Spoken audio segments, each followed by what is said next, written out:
আকাশের অবস্থাটা তো ভালো ঠেকছে না হালদার। আজ 12 দিন হতে চললো, কেমন কালো হয়ে রয়েছে। মেঘ নড়ছে না, বাতাস বইছে না। বলি হলোটা কি বলো তো? আরে হবে আবার কি খুড়ো, ঘোর কলি, জগৎ জাহান্নামে গেছে। চারপাশে কি চলছে দেখছো না? আকাশের আর কি দোষ? ওসব কলিটলি কিছু না, এ হলো পরিবেশ দূষণের ফল। সবাই মিলে যে হারে দূষণ ছড়াচ্ছে তাতেই এসব ঘটছে। পৃথিবী ধ্বংস হতে আর বেশি দিন বাকি নেই। আমার কিন্তু মনে হচ্ছে এ নিশ্চয়ই ওই কুতুবপুরের কোনো কারসাজি, নিশ্চয়ই ওই বেটাদের হাত আছে এর পেছনে। আমি কালকে ওদিকে গেছিলাম একবার পটো মিস্ত্রির খোঁজে, গিয়ে দেখি কিনা সেখানে মেঘের ছিটে ফোঁটা নেই, একেবারে ঝকঝকে তকতকে আকাশ। তখনই আমার সন্দেহ হয় এ নিশ্চয়ই ওদের কোনো শয়তানি, বেটারা মহা শয়তান। হ্যাঁ হ্যাঁ, সে যাই হোক, এখন আমাদের তো একটা কিছু উপায় খুঁজে বার করতে হবে নাকি? এমন করে চুপ করে আকাশের দিকে তাকিয়ে বসে থাকলে তো আর চলবে না। বেশ, তবে একটা মিটিং ডাকলি হয়। সবাই আসুক, বলুক কার কি মনে হচ্ছে, কি করা যায়। সবাই মিলে ভাবলে যদি একটা কিছু সুরাহা হয়।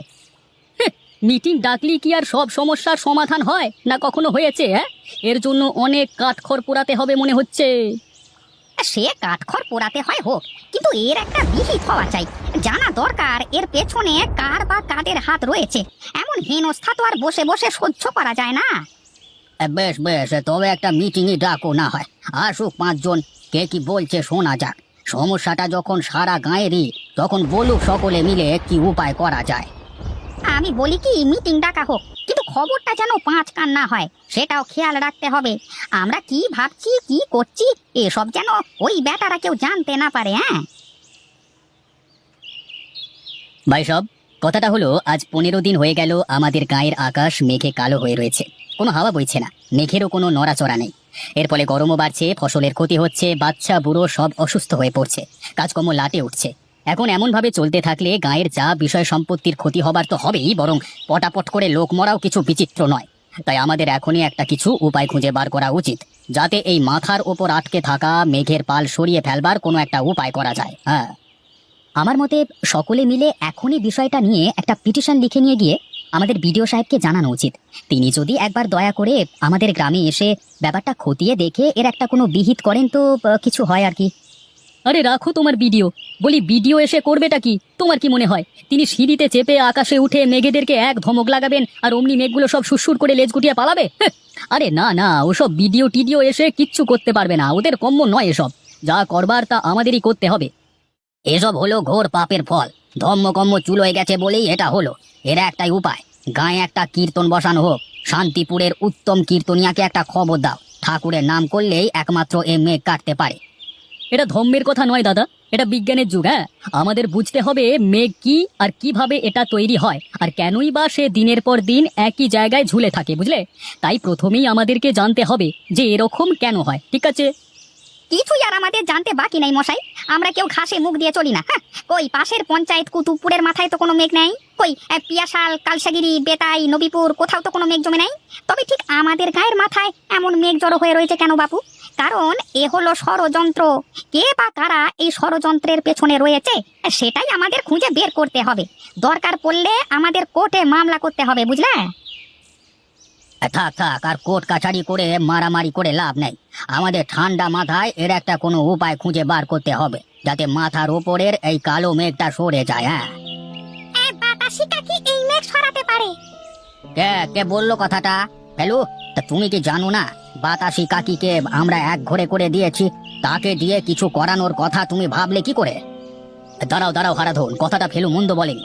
যদ্দূর শুনেছি কাকির নাকি এমন অনেক রকমেরই গুণ আছে। আমি নিজেও একবার দেখেছি ছোটবেলায়, আমাদের গায়ে একবার খরা হয়েছিল, তখন এই বাতাসি কাকি কিন্তু কিসব মন্তর টন্তর পরে বৃষ্টি নামিয়েছিল। হ্যাঁ, এটা বাতাসি কাকি যে অপদেবতা তাড়াতে পারে, বৃষ্টি নামাতে পারে, ঝড় থামাতে পারে, এ আমরা নিজেরাই দেখেছি। সকলেই একথা জানে। এ ব্যাপারে কাকির 5 গায়ে নাম আছে। এখনো লোকে বিপদে পড়লে কাকিকে ডেকে নিয়ে যায়। সে না হয় বুঝলাম, কিন্তু আমরা এই পঞ্চায়েত থেকেই তো সন্দেহজনক কাজকর্মের জন্য আর ওই ফটিকের ছেলেটাকে নিজের নাতি মনে করে ঘরে আটকে রাখবার জন্য কাকিকে এক ঘরে করেছিলাম। সে আর মুশকিল কি? এখন আমরাই ফের সেসব ভুলে গিয়ে কাকিকে গায়ে ডেকে আনতে পারি। বিশেষ করে গায়ের যখন এত বড় বিপদ, তখন তাকে আমাদের ডেকে আনা উচিত বলেই তো মনে হয়। যতই হোক কাকি তো এ গায়েরই লোক। তাছাড়া সত্যি বলতে কি, কাকি যে খারাপ কিছু কখনো করেছে তাও তো কিছু প্রমাণ হয়নি, তাই না? কিন্তু কাকি যা বদমেজাজি, কে যাবে তাকে ডাকতে? আর ডাকলি কি কাকি আসবে?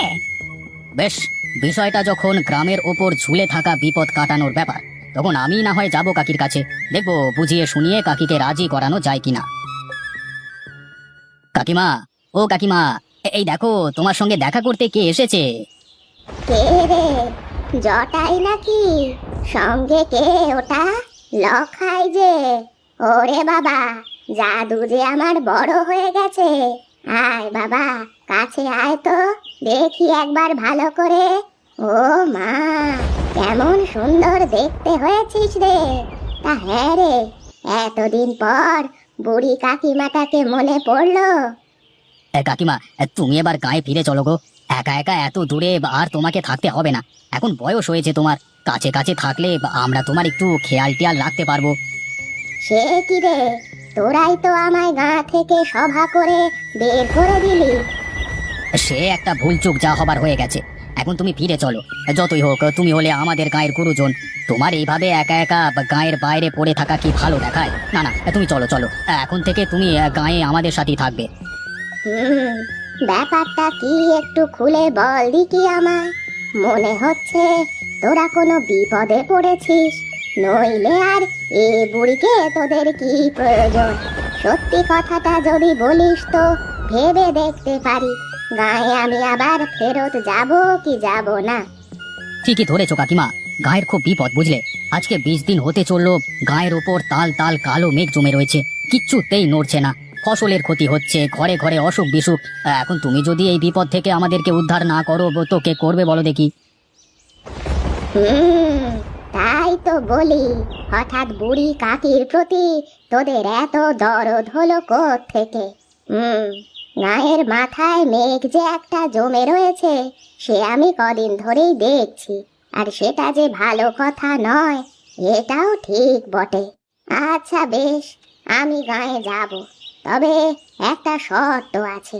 মেঘ আমি তাড়িয়ে দেব, কিন্তু যতক্ষণ না আমার কাজ শেষ হচ্ছে ততক্ষণ পর্যন্ত গায়ে সবাইকে আমার কথা মেনে চলতে হবে। আর মেঘ সরে গেলে আগে যেমন আমি গায়ের ছোট ছোট ছেলে মেয়েদের সাথে মেলামেশা করতুম, সেই রকম মেলামেশা করতে দিতে হবে। ওই ছোট ছোট ছেলে মেয়েরা হলো আমার প্রাণ, বুঝলি? ওদের ছেড়ে আমি এক দণ্ড থাকতে পারি নে। আচ্ছা কাকিমা, তাই হবে। এখন বলো গো, এই মেঘ তাড়ানোর জন্য আমাদের কি করতে হবে? তোদের কিছুই করতে হবে না, যা করার আমি তা করব। তোদের শুধু কটা জিনিস জোগাড় করে দিতে হবে, সেইটুকুরই ব্যবস্থা করে দিতে হবে। আর কয়েকজনকে শুধু একটু গায়ে গতরে খাটতে হবে। বেশ বেশ, তাই হবে তাই হবে। ঠিক আছে, আমি তবে কাল সকাল সকাল গায়ে যাব। সবাইকে গিয়ে বল গোলার মাঠে বড় বড় কয়েকটা উনুন খুঁড়তে, তারপর যা করার তা আমি করব।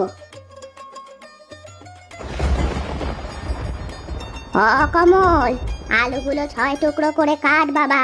আর দেখিস ঝোলের আলু যেমন হয় তেমন লম্বা লম্বা করে কাটবি। অসুখেন, কুমড়ো শাকের ডাঁটা আর কচি কচি পাতাগুলো নিবি, পাকা পাতাগুলো নিবি নে। পাতাগুলো ভালো করে ছিঁড়ে টুকরো করে নে। ডাঁটাগুলো এই আঙুলের সমান লম্বা করে কাট, আর খোসা ছাড়িয়ে নে। অগোপাল, ওলগুলো এবার 4 ছড়া তেঁতুল দিয়ে সেদ্ধ করে নাও। সেদ্ধ হয়ে গেলে জল ঝরিয়ে দিয়ে বাটা সর্ষে মাখিয়ে নিও ভালো করে। তারপর তেল চড়িয়ে আমায় বলো, আমি বাকিটা বলে দিচ্ছি। এসব কি হচ্ছে বলো তো? ভূতের বাপের শ্রাদ্ধ হচ্ছে। তাই তো মনে হচ্ছে। এত এত রান্না কার জন্য, কিসের জন্য, কিছুই তো বুঝছি না। হে, যাই বলো ভাই, শুনেছি কাকির রান্নার হাত কিন্তু দারুণ। কত রকমের নিরামিষ রান্না যে কাকি জানে তা দেখেই টের পাওয়া যাচ্ছে। আর কি সুন্দর গন্ধ ছড়াচ্ছে, এই গন্ধতে পেটে ছুঁচো দৌড়াতে লেগেছে গো। কি জানি বাপু, এত রান্না যে কার ভোগে লাগবে কে জানে। বাবারে বাবা। হ্যাঁ কমল, হয়েছে। এইবার একটু চিনি দিয়ে নামিয়ে নে।